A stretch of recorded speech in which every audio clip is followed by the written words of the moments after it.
1,000 years ago, men believed that the earth was flat.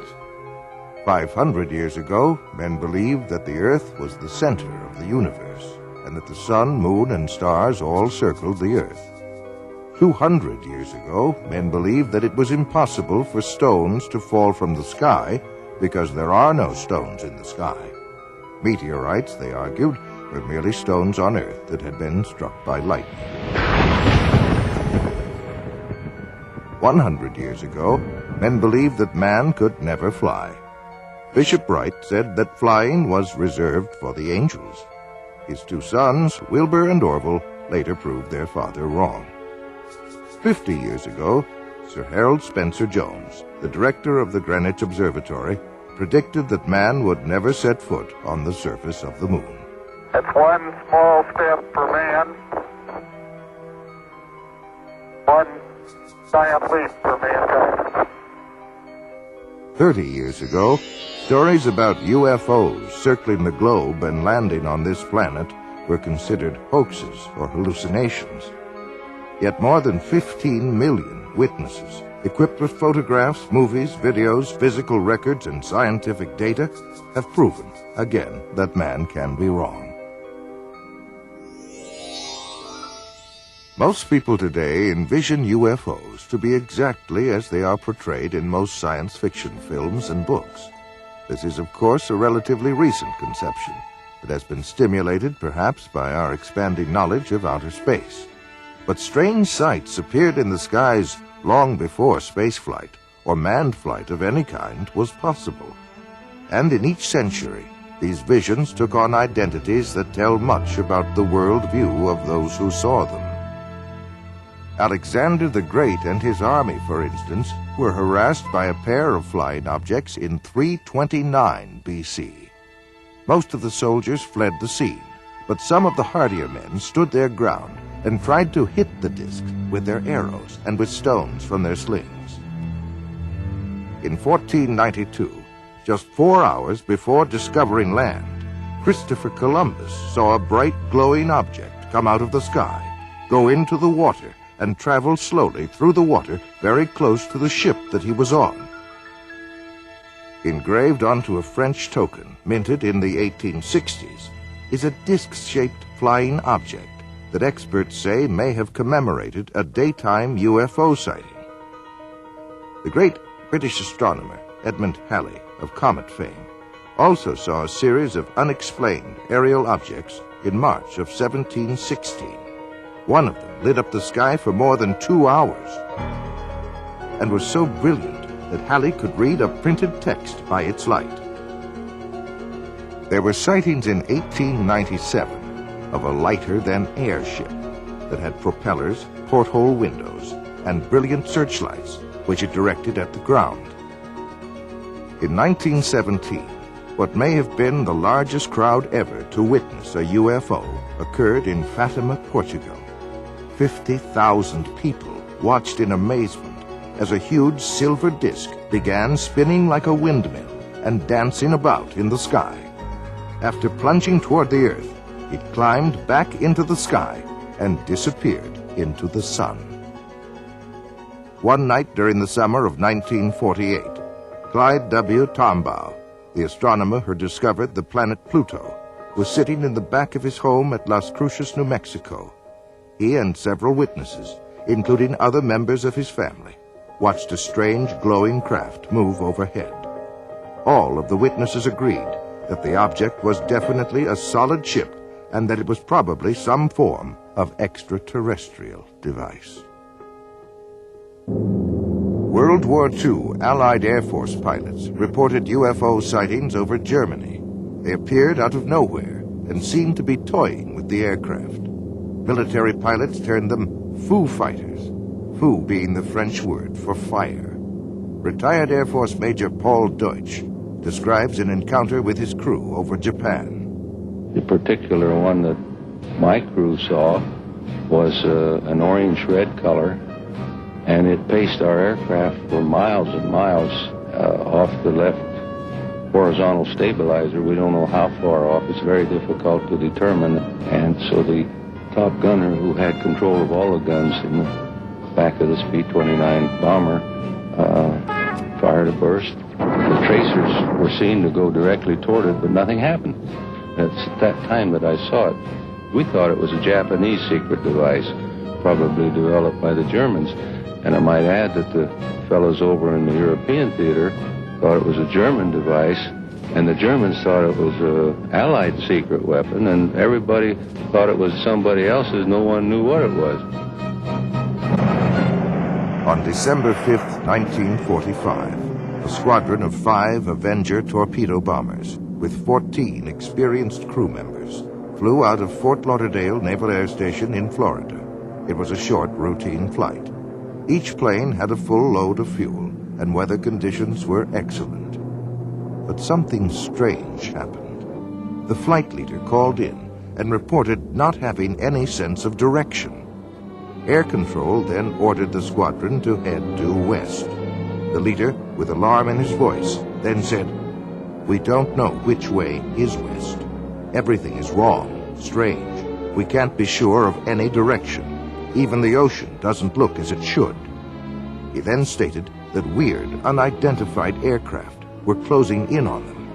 His radio went dead. All 5 planes disappeared without leaving a trace. A giant Martin Mariner with a crew of 13 was dispatched to search for the 5 missing planes. It had the capability to land on the roughest of seas, but this plane also disappeared into the grim silence of the Atlantic. What followed was the greatest search operation in history.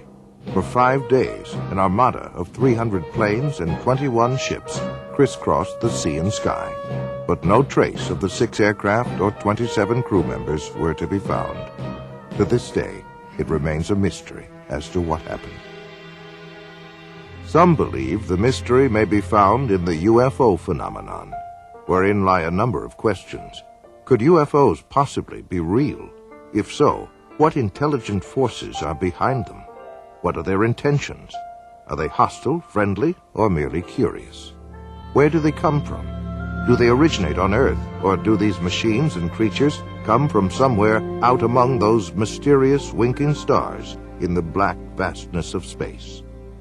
The dream of this so-called natural event began on October 12, 1992, when NASA's SETI program, Search for Extraterrestrial Intelligence, began a 10-year, $100 million project whose sole purpose is to seek the answer to a single question: is man alone in the universe?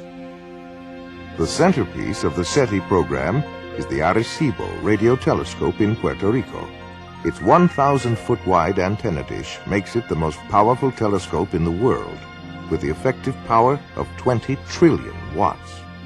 It is manned by more than 100 physicists, astronomers, computer programmers, and technicians who are staring at control panels in hopes of discovering radio waves that were created by intelligent beings.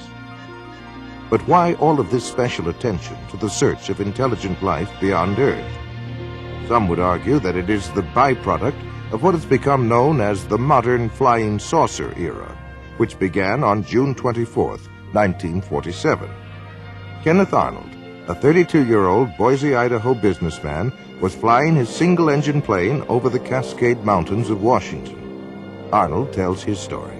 I had reached the altitude of about 9,200 feet when a very brilliant flash lit the sky around me and actually lit up the airplane that I was flying. And I could see way off to the right, coming in the vicinity of Mount Baker, a whole chain-like string of aircraft coming at a tremendous speed. I could see plainly that they didn't have any tails. I had never seen aircraft of that kind, and I made a quick judgment that they must be approximately 100 foot in their wingspan. And the first unit or first craft flew at a higher altitude than the last. And of course this is completely reversed from our normal flight patterns. I had a good fix with Mount Adams, and I thought I'd try to plot their speed between Mount Rainier and Mount Adams. Arnold estimated the speed of the craft at an astounding 1,700 miles per hour, nearly 3 times faster than any jet he had ever heard of. He was asked by a reporter to describe the mysterious objects. You know, they would skip and sail and give off these flashes, and you take a saucer and you skip it across the water, and it's erratic, and this is how the name Flying Saucer was born. This was the day, June 24th, 1947, that marked the beginning of what is known as the modern flying saucer era. What followed would be thousands upon thousands of unidentified flying objects over North America as well as other parts of the world. It seemed to hover for a matter of maybe 1 or 2 seconds, and then was out of sight within 2 or 3 seconds, which was a lot faster than it had been traveling originally. We were using our red lights and our aircraft landing lights, which is a spotlight, and pointing them or directing them at the UFO. And it was reacting to it audibly on occasion, and it did make a movement towards the lights. As we turned the light off, then it would return to its original position and remain stationary again. But it was reactive to the lights. I judged it to be at least 150 feet across it. It was saucer-shaped with a high dome. It was very shiny underneath. It was a porcelain-type finish. And I was getting a tremendous shock all over my whole body. My hair was standing up, and I had electrical static feeling over my hair on my arms and my head. I thought it was doomsday. He was standing at the doorway screaming at me to get up. We got to get out of here. It's going to get us. And then I looked out there, and it was pitch black when I first looked. And by now, he's got a hold of me, and he's shaking me, and he's screaming at me, which Bill doesn't scream. I mean, he's just hysterical is the way I can explain the way he was. And he keeps telling me we've got to get the kids out of here. It's going to get us. And I didn't see anything. So I looked again, and all of a sudden, I saw this like a real bright light. And I still didn't know what I was looking at. I didn't know what had scared him. But after looking at the way he was and looking at what I saw, I knew I better listen to him. So I went down the hallway and grabbed my daughter. And I came back to the hallway and went out the front door, and he had grabbed our son by then. When he came back up the second time, I felt like death was at hand. I figured this was it. And as soon as it touched down, then the whole area just lit up. You couldn't see anything inside, but you could see the outline of the whole object. It was going through the sky. Not really, it didn't seem to be going really fast. After a while, it just started straight up in the air. They were about 4 feet 10. Had very large heads, no hair on their heads, no eyebrows, no whiskers or anything like that. They had very large eyes. The odor itself I smelled stronger when the beings were near me. And when they looked at me, we did not talk verbally like we're talking now. It was a telepathy type thing. A recent Gallup poll estimates that 1 out of every 2 Americans believe in the existence of UFOs. Over 15 million people have reported seeing UFOs, of which over 2,000 were encounters with landed UFOs and their occupants. UFOs have been fired upon by jet fighters and anti-aircraft missiles, but with no effect. They give off powerful electromagnetic charges, often causing the breakdown of engines and electrical circuitry. They evoke strange and fearful reactions in animals and frequently cause profound psychological disturbances in humans. They have the ability to materialize as if from nowhere, but more often vanish into thin air in the midst of a sighting. Both human eyes and radar instruments have observed unbelievable aerial maneuvers, such as 90-degree turns of several thousand miles per hour, and have been clocked at speeds up to 16,000 miles per hour. There can be no longer any doubt, even to the most ardent skeptic, that UFOs exist. The question is, where do they come from? If they come from another galaxy, then they would come from at least 2 million light-years away. Even traveling at light speed, 186,000 miles per second, it would take 2 million years to get here. But suppose that UFOs come from some distant star in our own galaxy. If these space visitors were to travel 1 million miles a day, it would take 70,000 years to reach the Earth from the nearest star, Alpha Centauri, which is 25.5 trillion miles from Earth. Other stars are thousands of times further out in space. Conservative estimates indicate that a spaceship carrying 10 people and traveling 5 light-years to and from a nearby star system at 70% of the speed of light would consume 500,000 times the amount of energy used in the United States in 1 year. But there are other complications of space travel. Space is not a vacuum, but contains cosmic gas, dust, and particles. Nobel Prize winner Professor Edward Purcell of Harvard points out that a space vehicle traveling at the speed of light would collide with this space material in the form of radiation, and with the impact of several hundred atom smashers. On the afternoon of January 7th, 1948, an unidentified flying object was sighted over Godman Air Force Base at Fort Knox, Kentucky. The base tower sent 4 F-51 jets to investigate. The flight leader, Captain Thomas F. Mantell, reported seeing the object, and at 3:15 p.m., he broke away from the formation in pursuit of the object. A few moments later, he radioed the tower. "I'm closing in now to take a good look. It's directly ahead and above, and still moving at about half my speed. The thing looks metallic and of tremendous size. I'm going up to 20,000 feet, and if I'm no closer, I'll abandon chase." Those were the last words that Captain Mantell ever spoke. Later in the day, his body was found in a nearby field, the wreckage of his plane scattered for half a mile around. There were many other sightings that year. In July 1948, it was reported from Strategic Air Command in San Antonio to FBI Director J. Edgar Hoover that an unidentified aircraft was seen by an Eastern Airlines pilot, co-pilot, and 1 or more passengers flying over Montgomery, Alabama. The aircraft was reported to be of an unconventional type, without wings, and resembled generally a rocket ship of the type depicted in comic strips. It was reported to have had windows, to have been larger than the Eastern Airlines plane, and to have been traveling at an estimated speed of 2,700 miles per hour. It narrowly missed a collision with the Eastern Airlines plane. And from an FBI memorandum dated March 14, 1949, comes this report. Flying discs are believed by the Air Force to be man-made missiles rather than some natural phenomenon, and that as much as 4 years ago, it was learned that some type of flying discs were being experimented upon by the Russians. It was further determined that most all of the flying discs seen by persons in the United States approached this country from a northerly direction and returned in the same direction, indicating a strong possibility that they are coming from Russia.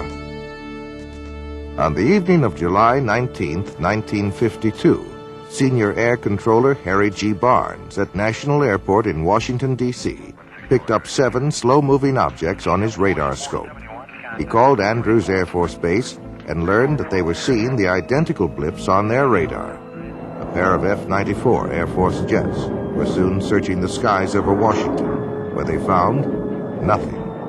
As soon as the jets departed, the blips reappeared on radar screens and remained there until daybreak. A week later, Harry Barnes picked up 10 more objects on radar. Andrews Air Force Base confirmed that the same unknown objects were on their radar scopes as well.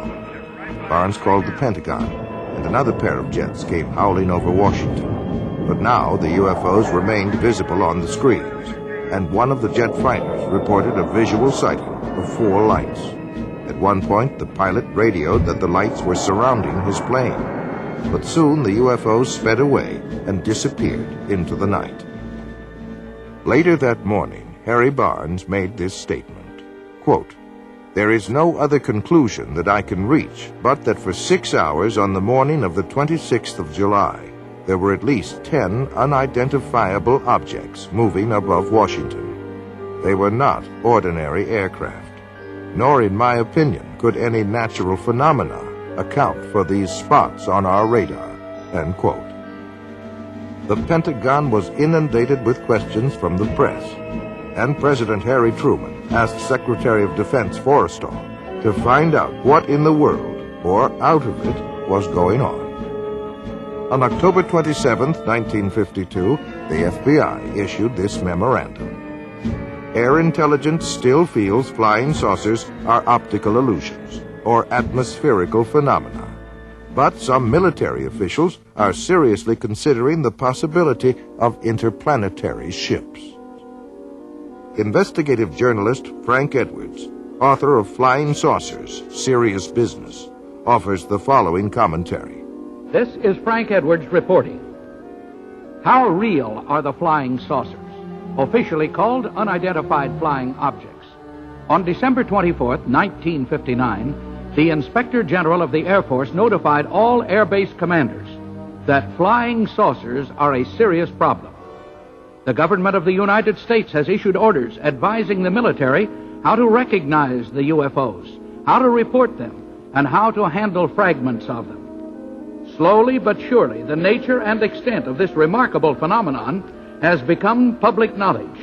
By patiently piecing together these bits of evidence as they become available, by carefully weighing the guarded statements of scientists and military agencies involved in the study of unidentified flying objects, we shall see that they are indeed serious business.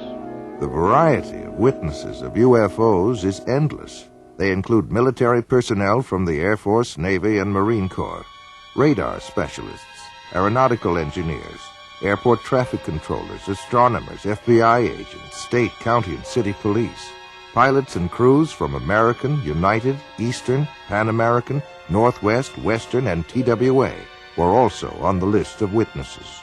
Millions in the United Kingdom, France, Australia, South America, Mexico, and other nations around the world have seen UFOs. For 18 years, the late Dr. J. Allen Hynek headed up the Air Force investigation into UFOs, called Project Blue Book, and was acknowledged to be the world's foremost authority on UFOs. After amassing a computer bank of over 63,000 sightings, he states, "The UFO phenomenon is truly a phenomenon of our times. It is an extremely puzzling one and calls forth a wide spectrum of opinions. No matter what one may think about UFOs, no matter what one may believe about them, whether it is all nonsense or whether they represent something very, very real, 3 facts stand out, 3 facts which no one can deny. The first is that UFO reports exist.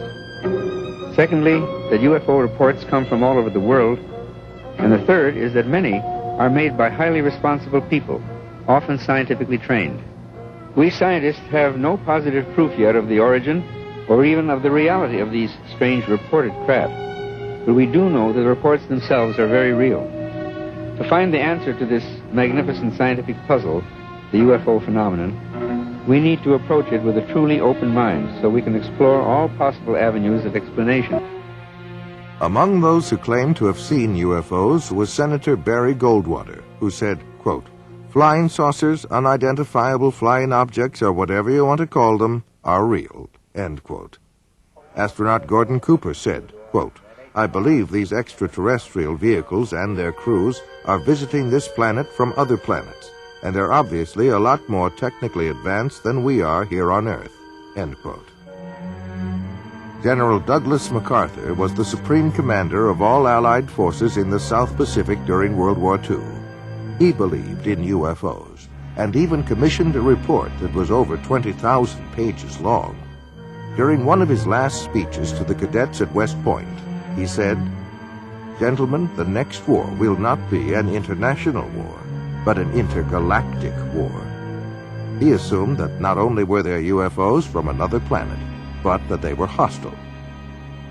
One fall evening in 1969, Georgia Governor Jimmy Carter was preparing for a speech in the little town of Leary when he spotted a bright object in the western sky.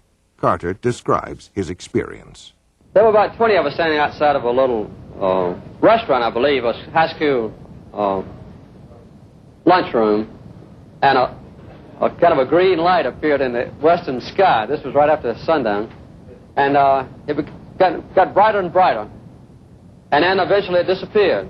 It was not, didn't have any solid substance to it. It was just a very peculiar-looking light. None of us could understand what it was.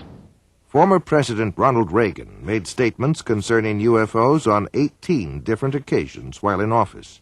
The following is an excerpt from one of his speeches. I've often wondered, what if all of us in the world discovered that we were threatened by a power from outer space, from another planet? Wouldn't we all of a sudden find that we didn't have any differences between us at all? After leaving the White House, Reagan admitted to having seen a UFO while he was governor of California. He was aboard the governor's plane at the time. His wife, Nancy, as well as several other people, also saw it and described it as a green, glowing UFO.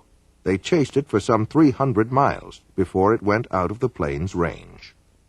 On November 7th, 1975, an alarm went off at Malmstrom Air Force Base in Montana, the site of launching facilities for Minuteman missiles.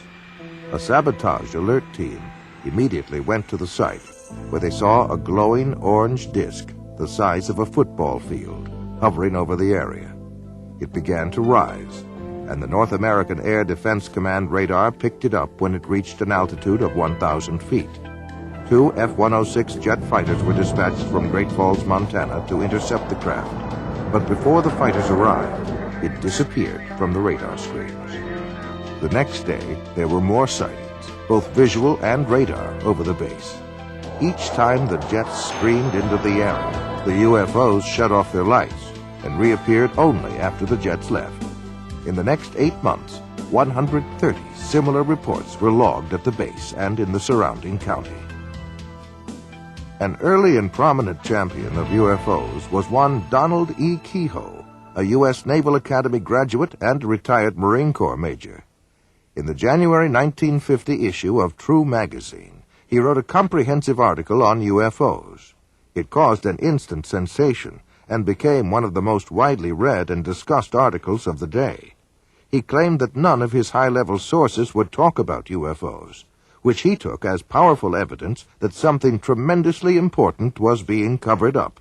This is not an attack on the Air Force spokesman or the project spokesman. They are simply following orders to explain away all UFO sightings as quickly as possible when they become public and deny that UFOs really exist. We have not been hiding anything. The investigations have been made public. The explanations of those where there is a clear explanation have been made public. He later became director of the National Investigation Committee on Aerial Phenomena, where he questioned many governmental agencies about their possible involvement or knowledge of UFOs.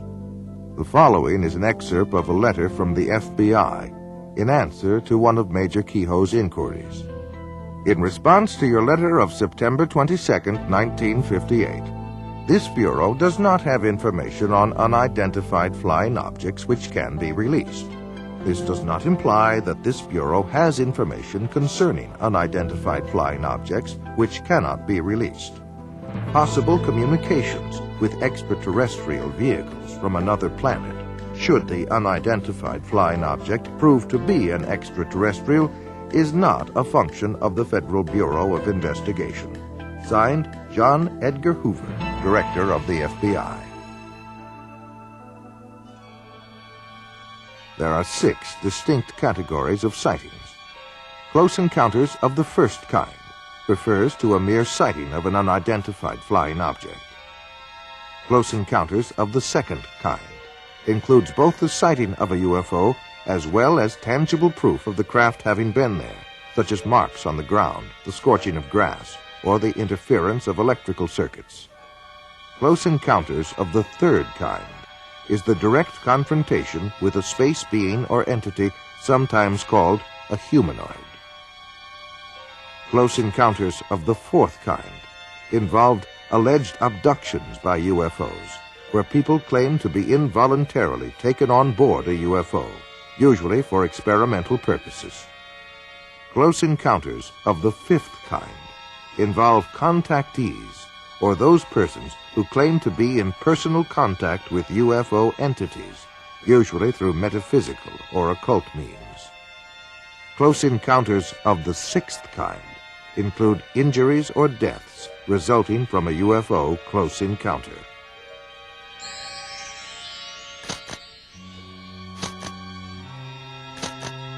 One of the greatest waves of UFO sightings in modern history came in 1965, with more than 500 cases reported during the summer months alone.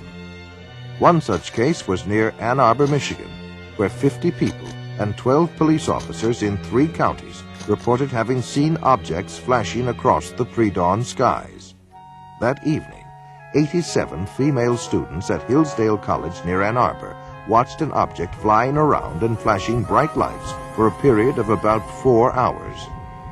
Life magazine said, "Call them what you will, flying saucers, unidentified flying objects, or optical illusions, they are back again and seen by more people than ever before." Last week, the manifestations seemed almost to have reached the proportions of an invasion. In Washington, House Minority Leader Gerald Ford called for a full-blown investigation. Thus, the first congressional hearings on UFOs began as a closed-door session on April 5, 1966.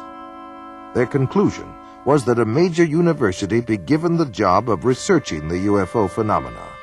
The job was given to the University of Colorado, and Edward Condon, professor of physics, would serve as chairman of the group. After much research, a 1,465-page report was completed by 36 authors at a cost of more than $500,000.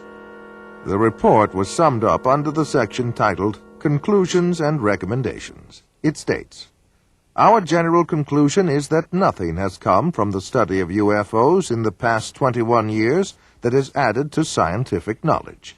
Careful consideration of the record leads us to conclude that further extensive study of UFOs probably cannot be justified in the expectations that science will be advanced thereby."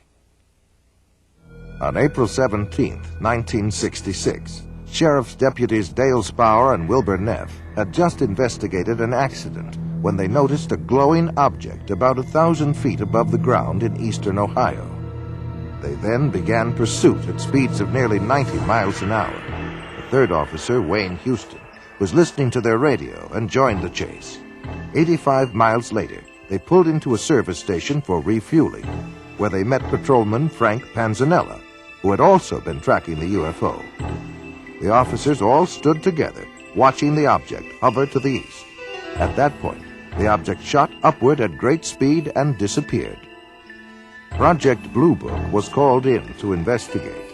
The official Air Force version was that at least 5 experienced police officers, one of them a veteran air crewman, had conducted an hours-long high-speed chase of the planet Venus. For more than 20 years, from 1948 through 1969, the United States Air Force was in charge of investigating UFO reports. The first study, established in 1948, was called Project Sign. Its conclusions were that UFOs were real and estimated them to be interplanetary craft. The Pentagon rebuked the report, calling it science fiction fantasy. The next report, called Project Grudge, was established in early 1949 and would proceed in secrecy. The critics of this investigation complained that the Air Force wanted to control all research on UFOs and that its mandate seemed to deny or explain away all sightings. Project Grudge did not last long and was officially dissolved in December of 1949. However, there had been many recent UFO sightings in New Mexico, so the Air Force launched a new study known as Project Twinkle. An observation post was set up in New Mexico and was armed with cameras, telescopes, and other optical equipment. They waited and waited, and after a year of frustration, the Air Force terminated Project Twinkle.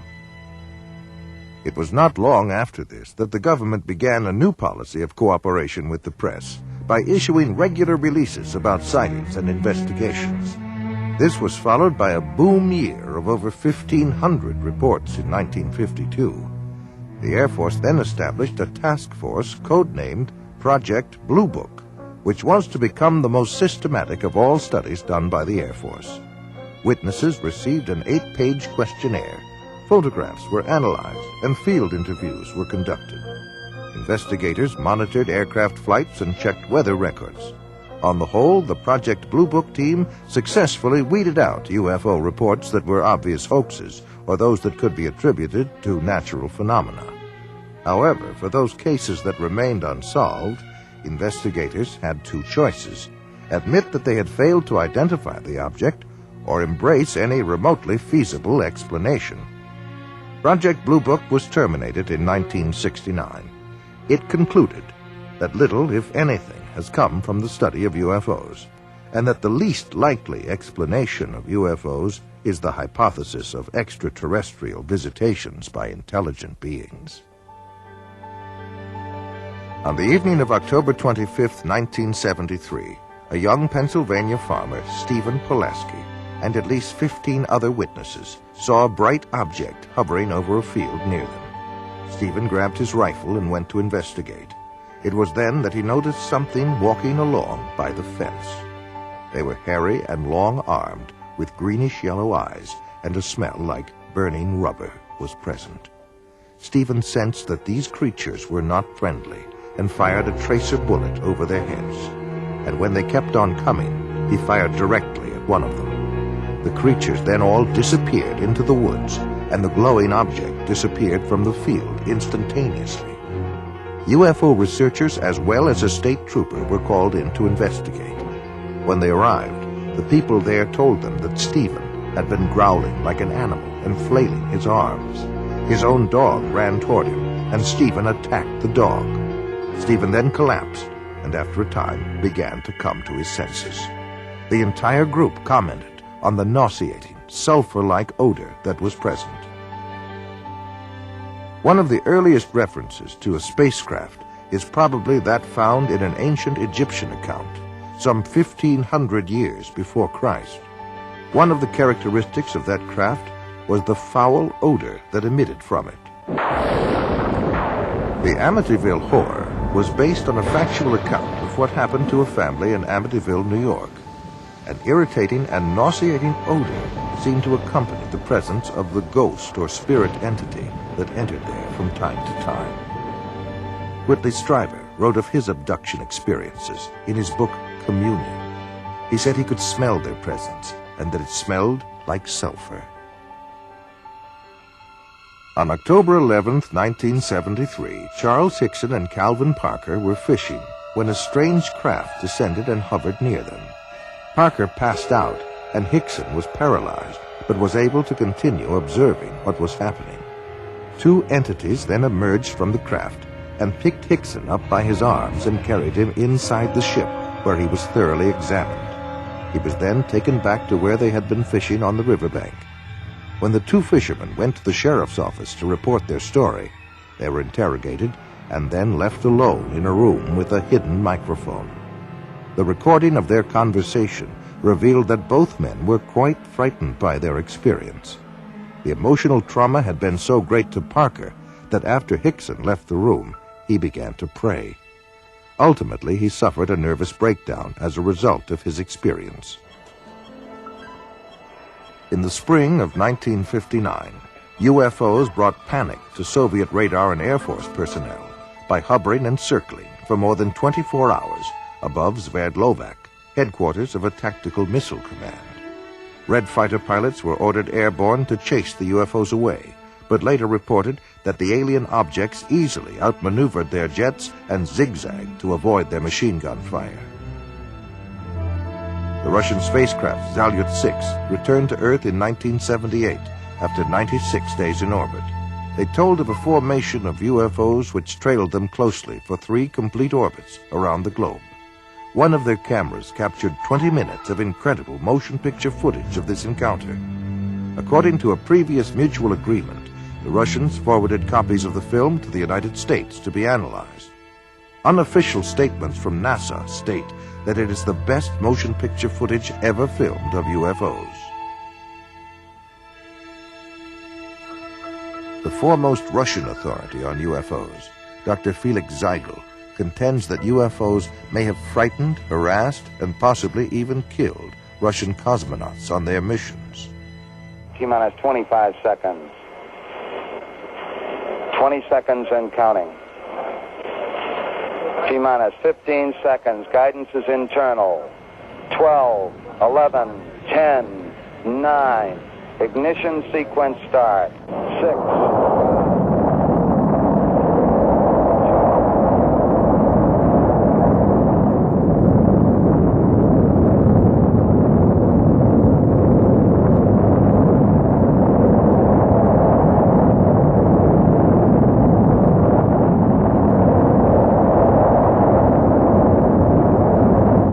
On at least 6 space missions, United States astronauts have encountered UFOs.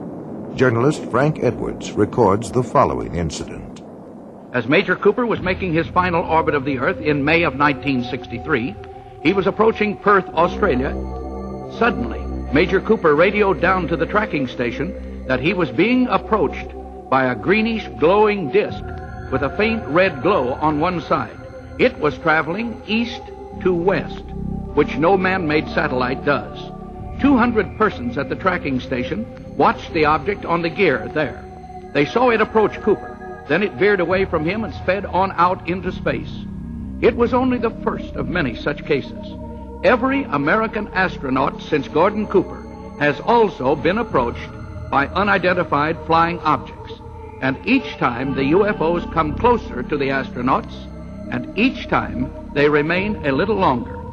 In 1965, Major Edward McDivitt photographed one of these objects near the capsule in which he was orbiting the Earth over the Pacific Ocean. And the photograph, as released by the National Aeronautics and Space Administration, clearly shows a bright, egg-shaped thing which leaves a visible trail from its propulsion system.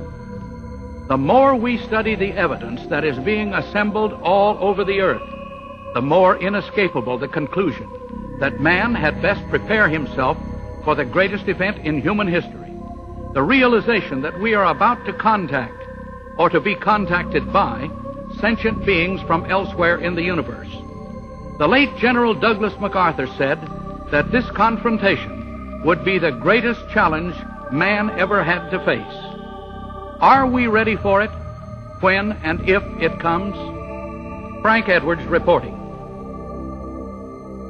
Gemini 5, 10, and 11 have all had similar encounters. So convinced was astronaut Edgar Mitchell of the existence of UFOs that he retired from the U.S. space program to devote full time to UFO investigation.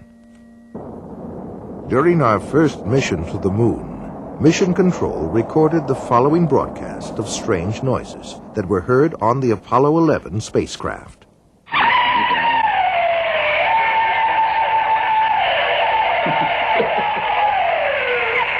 This is Apollo Control. Still no explanation. The weird noises emanating from Apollo 11, if indeed it is from Apollo 11. Perhaps it will all shake out later in the mission as to what these strange noises are.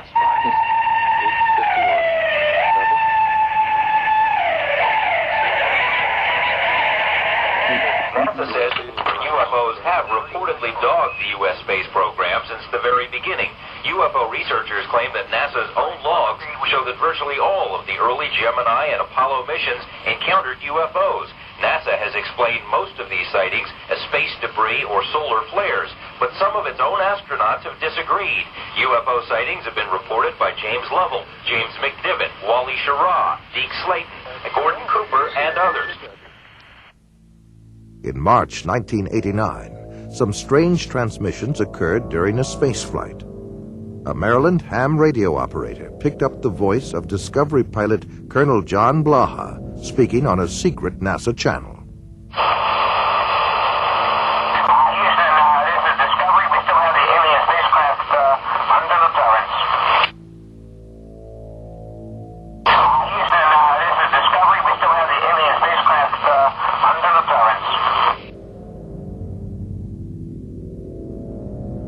Dr. J. Allen Hynek explains one alternative theory that we might be dealing with something from another dimension.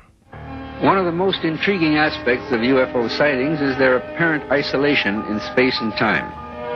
Sightings are usually made in one place at a time and last for short periods, sometimes appearing out of nowhere and vanishing into nowhere.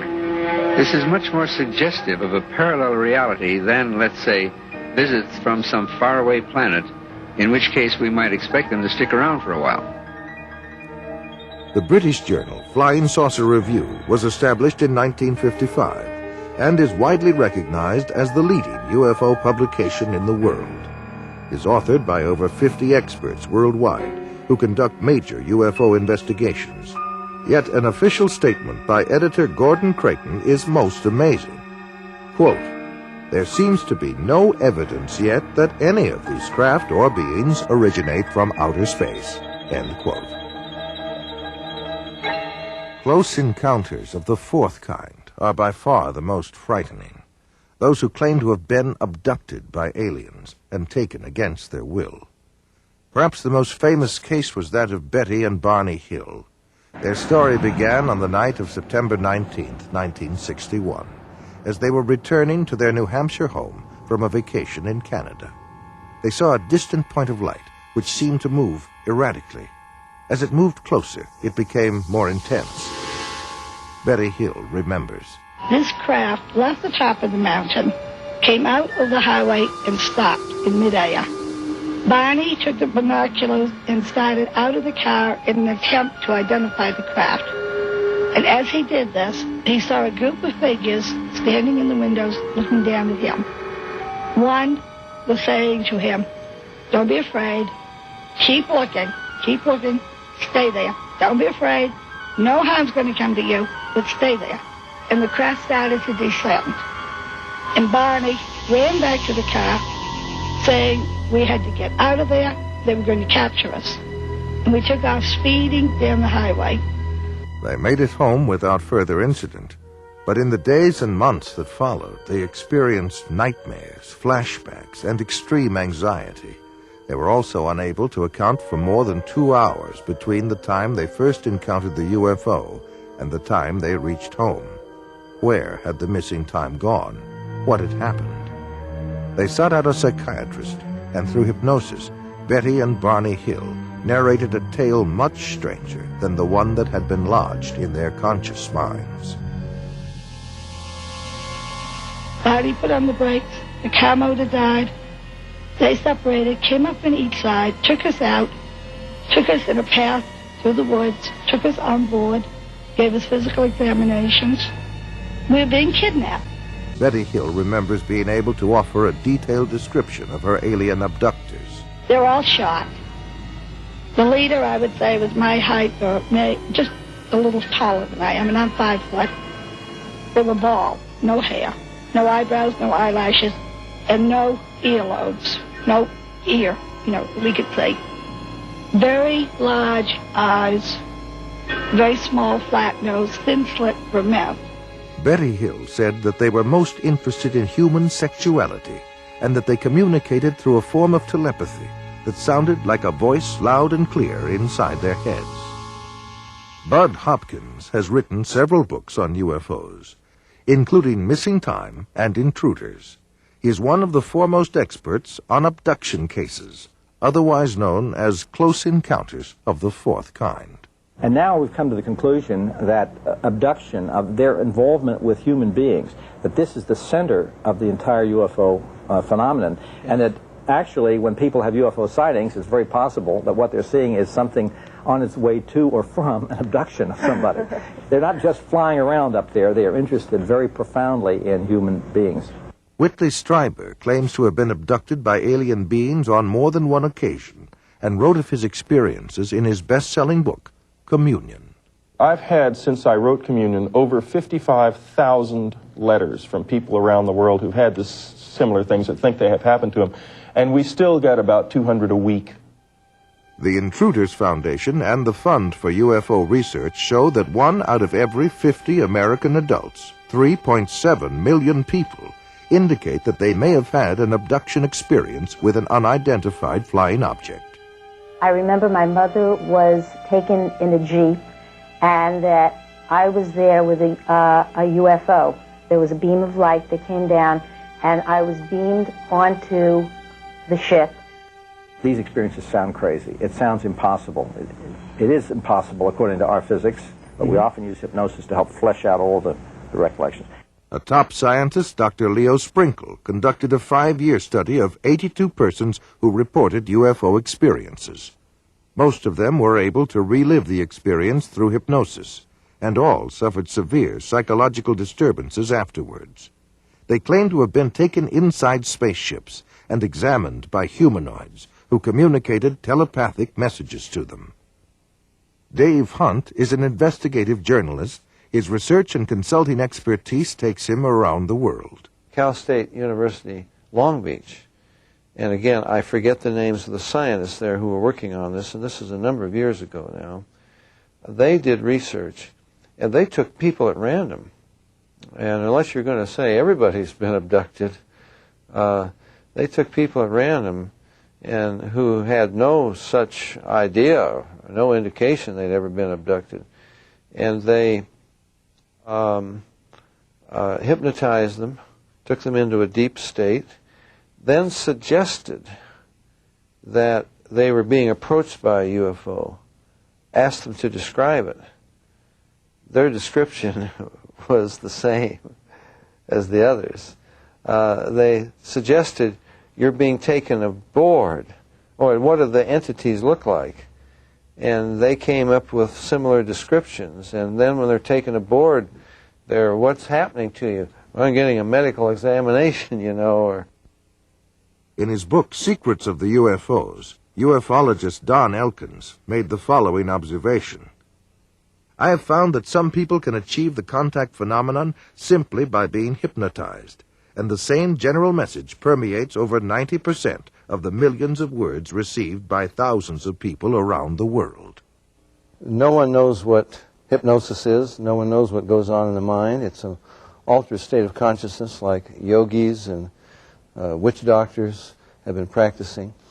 It loosens the normal connection between your spirit and your brain, and of course if the hypnotist can control you, make all kinds of suggestions, make you think things are happening that are not happening, make you think you have powers that you don't, experiences that you haven't, even implant memories. Other beings, if there are other minds out there, they could also do the same thing. Sir John Eccles, Nobel Prize winner for his research on the brain, describes the brain as, quote, a machine that a ghost can operate, unquote. What he means by that is your spirit operates your brain in a normal state of consciousness. In an altered state, reached under yoga, a TM, hypnosis, you have loosened the normal connection between your spirit and your brain, and that allows another spirit, other entities, other minds to interpose themselves and begin to tick off the neurons in your brain, create a universe of illusion. I believe that it's demonic. I think all of the evidence indicates this. Some people claim that by allowing themselves to be put into an hypnotic trance, they are acting as a channeling device, in which the extraterrestrial being speaks through them. The following is an actual sampling of those messages. We come from the Interplanetary Confederation of Solar Systems, and our purpose is to aid our brother man on the planet Earth as the new age dawns. The teacher that was known to you as Jesus was able to use many more of the abilities than the people of this planet. Unfortunately, man upon planet Earth has misinterpreted the meaning of this man's life. He was no different from any of you. He was simply able to remember certain principles.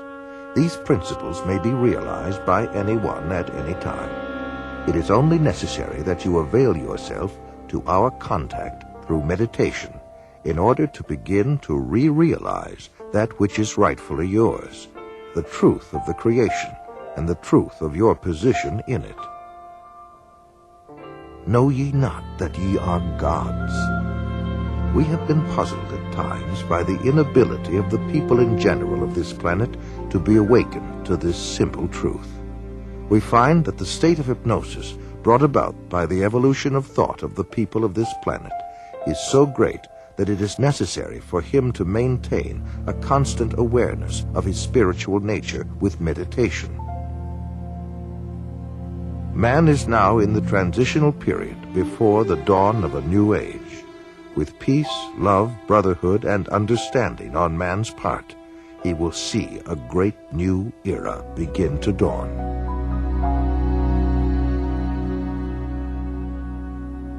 In his book, Flying Saucer Pilgrimage, Bryant Reeves summarizes his findings in this statement. From our analysis, the teachings of the space beings appear to support many of the principles taught in Oriental philosophy by seers of the Far East. UFO researcher John Weldon then offers this question. How credible is it to think that literally thousands of genuine extraterrestrials would fly millions of light years simply to teach New Age philosophy, deny Christianity, and support the occult? And why would the entities actually possess and inhabit people just like demons do if they were really advanced extraterrestrials? Dr. Pierre Guérin, an eminent scientist associated with the French National Council for Scientific Research, concludes that UFO behavior is more akin to magic than to physics as we know it, and that modern UFOnauts and the demons of past days are probably identical. The word demon in Greek comes from the root meaning knowledge or intelligence, implying that demons have access to knowledge and information denied to ordinary mortals. After what happened to me, the communion experiences, I decided that that might be a good idea to accept the idea of the devil just in case that's what I saw. If you look closely at the life of the world, you see the workings of evil in the world. There seems to be a sort of machinery behind it that is far beyond just the accident of human life. You can literally hypnotize a person, tell them that there's a cat in their lap, they will see it, they will hear it, purr, they will pet it and feel it. It's not physically there. You tell the cat to scratch them, and bring them out of it. There are scratch marks on their cheek. A non-physical object, under the right conditions, can leave physical evidence. I think it's demonic. It's a spiritual power of some kind for which there is no physical explanation. You can't explain it with the laws of chemistry and physics as we know it. John Keel is a world-renowned expert on UFOs and has written numerous books and articles on the subject. A self-described agnostic, he made this statement. Thousands of books have been written on the subject of demonology, which is the ancient and scholarly study of monsters and demons. The manifestations and occurrences described in this literature are identical to the UFO phenomenon. Victims of demonic possession suffer from the same medical and emotional symptoms as the UFO contactees. I would say I was assaulted by something from the unknown rather than possessed by it. I hope that I was never possessed by it, although there are those who might disagree with me. And I don't think it was something out of craziness. If it came out of my mind, it came out of a part of my mind that is universal to us all.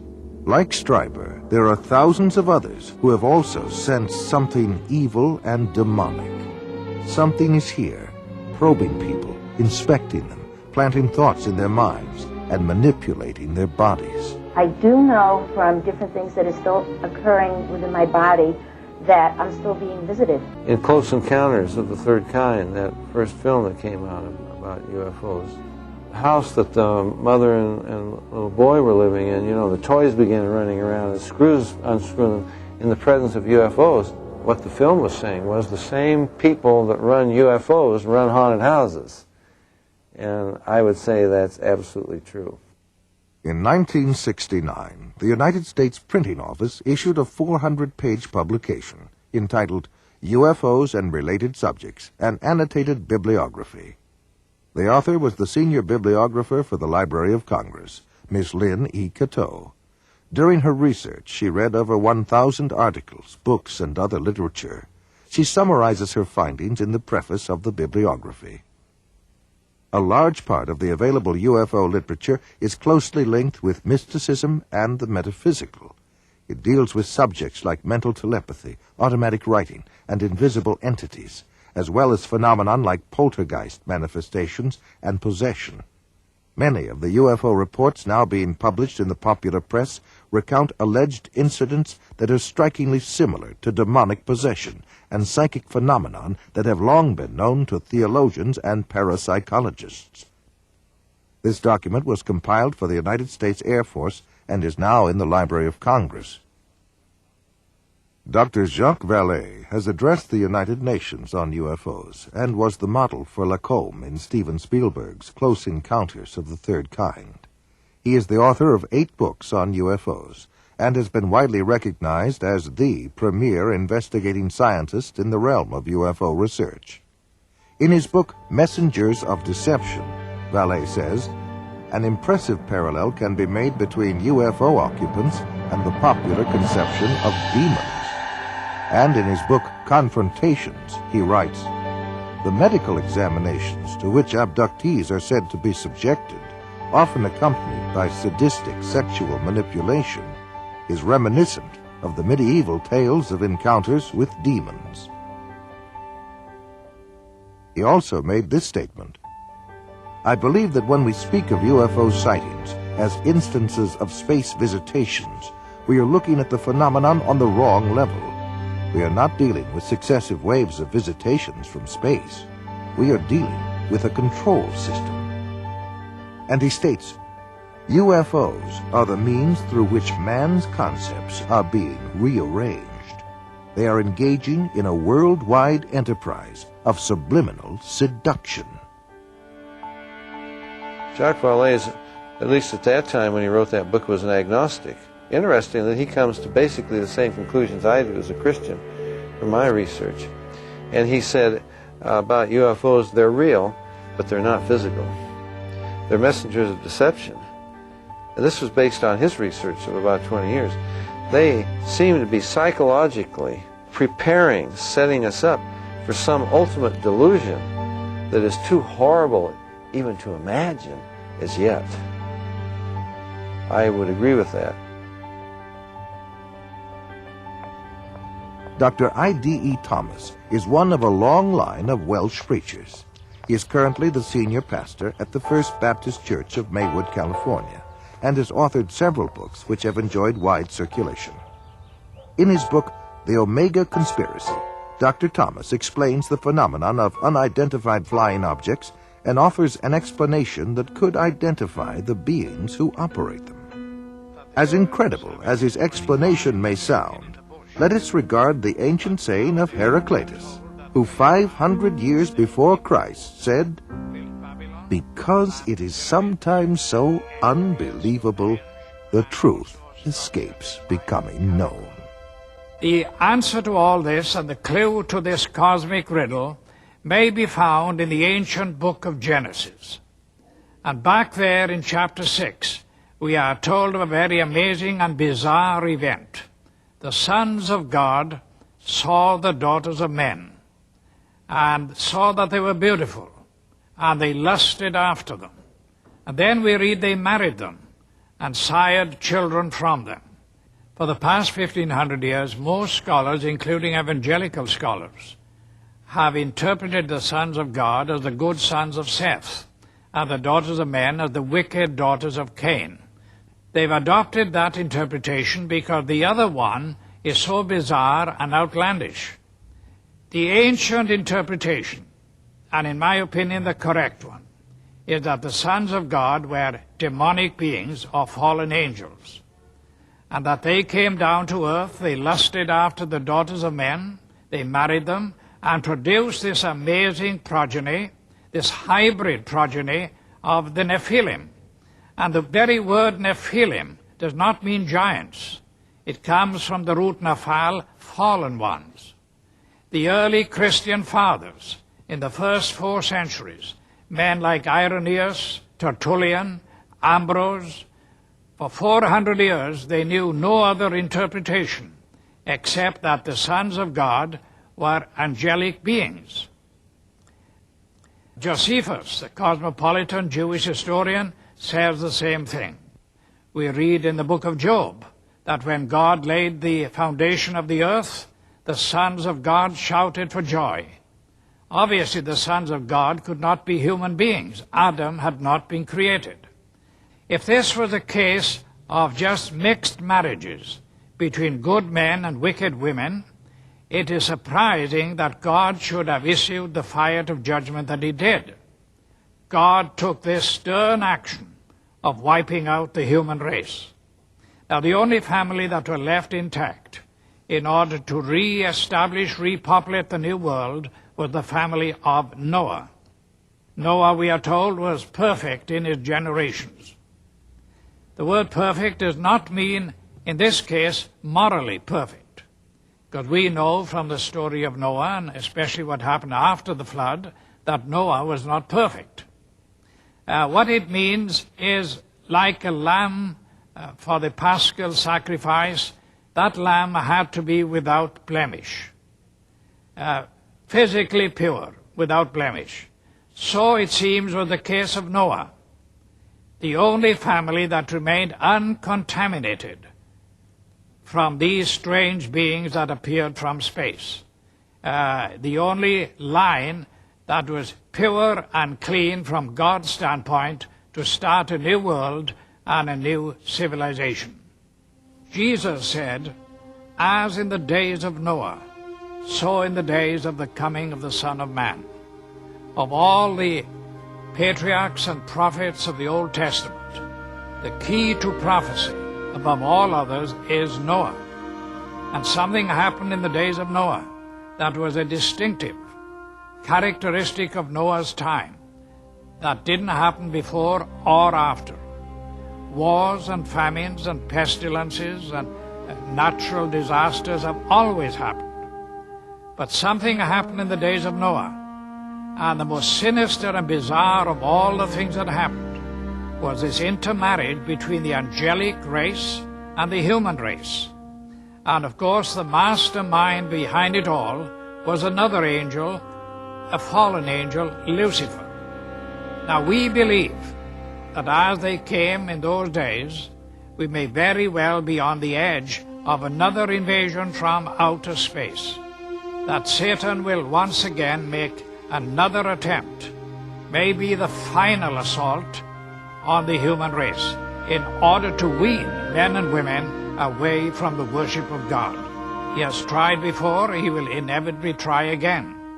And by seducing the human race, by sending these so-called entities from space, demonic beings, he will try to get people all over the world to worship him and to deprive God of the worship that is due to him. Fortunately, we know what the end result is going to be. But this final or omega assault that will come at the end of time may trigger the coming back of Jesus Christ to rescue his own. Satan has failed before, and the Bible predicts he will fail again. We are told quite emphatically in God's Word that the kingdoms of this world shall become the kingdom of our God and of his Christ. Satan will make the attempt, but our God, greater is he that is in you than he that is in the world.